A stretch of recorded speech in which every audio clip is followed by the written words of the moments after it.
ఒక వ్యక్తిని విమానంలో భద్రతా అధికారులు అరెస్ట్ చేశారు. అతను నేరస్తుడు కాబట్టి కాదు, కానీ అతను విమానంలో ఇచ్చిన భోజనం తినలేదని. అధికారులు అతను డ్రగ్స్ స్మగ్లింగ్ చేస్తున్నాడని అనుమానించారు.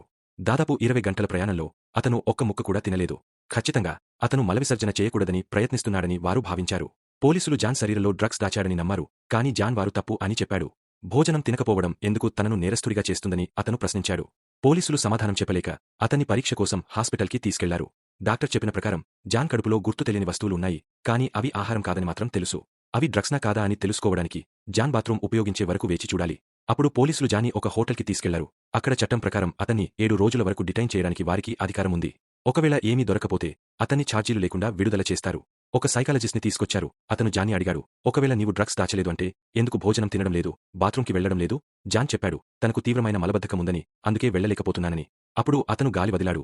దానితో సైకాలజిస్ట్ అసహ్యంతో పరుగెత్తాడు. త్వరలో ఒక ఫోటో డోర్ కింద నుండి స్లిప్ చేయబడింది. అది జాన్ తన కుటుంబంతో ఉన్న ఫ్యామిలీ ఫోటో. డ్రగ్ కింగ్పిన్కి జాన్ పోలీసుల వద్ద ఉన్న సంగతి తెలిసింది, మరియు తన కుటుంబాన్ని కాపాడడానికి జాన్ ఇంకా గట్టిగా పట్టుకుని ఉండాలని నిశ్చయించుకున్నాడు. 5వ రోజుకి జాన్ మతిమరుపు స్థితిలో ఉన్నాడు, కాని పోలీసులు ఇప్పటికీ అతను శరీరంలో డ్రగ్స్ దాచాడని నమ్మారు.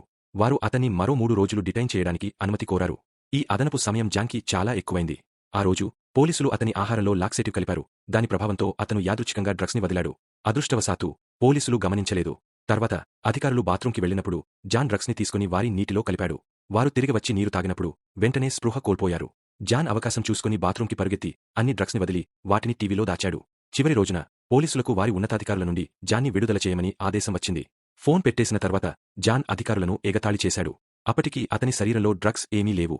కోపంతో రగిలిపోయిన అధికారులు అతన్ని కొట్టారు, మరియు ఆశ్చర్యకరంగా జాన్ వారి ముందే మలవిసర్జన చేశాడు. పోలీసులు డ్రగ్స్ కోసం ఆతృతగా వెతికారు, కానీ చాలాసేపు వెతికినా ఏమీ దొరకలేదు. జాన్ మాత్రం వారిని చూసి నవ్వుకుంటూ తిరస్కారంతో చూశాడు. చివరికి జాన్ని ఛార్జీలు లేకుండా విడుదల చేశారు మరియు చికిత్స కోసం హాస్పిటల్కి పంపారు.